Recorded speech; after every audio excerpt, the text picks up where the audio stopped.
We all are in your corner, Jimmy Butler on reassuring Jonathan Kuminga that Golden State is the place to be for him.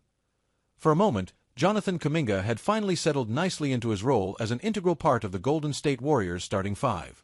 Not long after inking a 2-year contract, Dubs head coach Steve Kerr named him as a starter, and the 23-year-old responded well, averaging 16.2 points on 53.7% shooting, including 43.8% from beyond the arc, 7.4 rebounds and 3.4 assists as the Warriors zoomed off to a 4-1 start.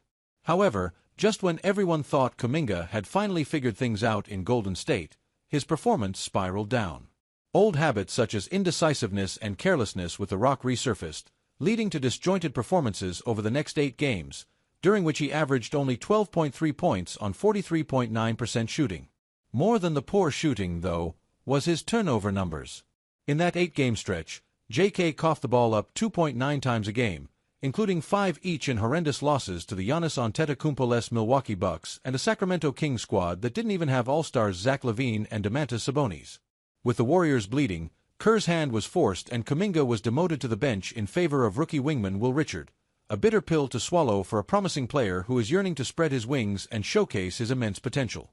Fortunately for JK, he has someone in his corner who refuses to let him go back down the rabbit hole once again: Jimmy Butler.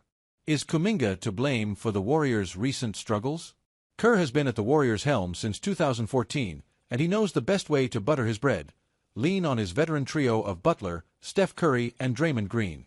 "We've got to put Steph, Jimmy, and Draymond in a position to succeed," Kerr told ESPN. "That's what wins in this league. Everyone has their best 2 or 3 players.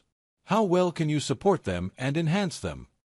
Kerr has taken a lot of flack for some coaching decisions he's made over the last few years, from not using prolific All-Star Jason Tatum enough on Team USA to keeping Kuminga on a short leash. However, nobody can argue with the results. The Americans won the gold in the Paris Olympics, and had Curry not suffered a hamstring injury in the second round of the playoffs, the Warriors may have been the ones hoisting the Larry O'Brien Trophy.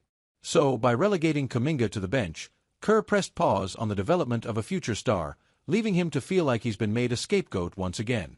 However, Butler pushed back against that notion. "Him not being in the lineup ain't the reason that we're winning," Butler emphasized after the Dubs went 2-2 with Kuminga sidelined due to a sore knee. "We're just playing better basketball. Roles are clearer. We're making shots. We're guarding. That ain't got nothing to do with him. If he was in the lineup, I still believe that we win these games." Stay in Kuminga's ear.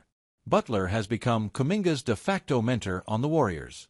The two spend a lot of time together, and even when they're apart, the communication channels remain open. Aware that JK respects him and listens to what he has to say, Butler hopes to keep the young man's confidence from dipping. "So he's got a lot of feelings, which is okay. I think I just got to stay on him, though. Let him know that I am in your corner." "We all are in your corner," Jimmy said. "Just breathe. Breathe. We're not out to get you. I don't think anybody's out to get you. Fans or media, maybe. But the people in it, we are not out to get you, bro. I promise you. I promise." Now set to go back home to the familiar confines of the Chase Center, the Warriors hope to get Kuminga back at some point during the 5-game homestand. As uncertain as his place in the rotation is, there's no doubt that Kuminga's performance will help dictate the team's future plans.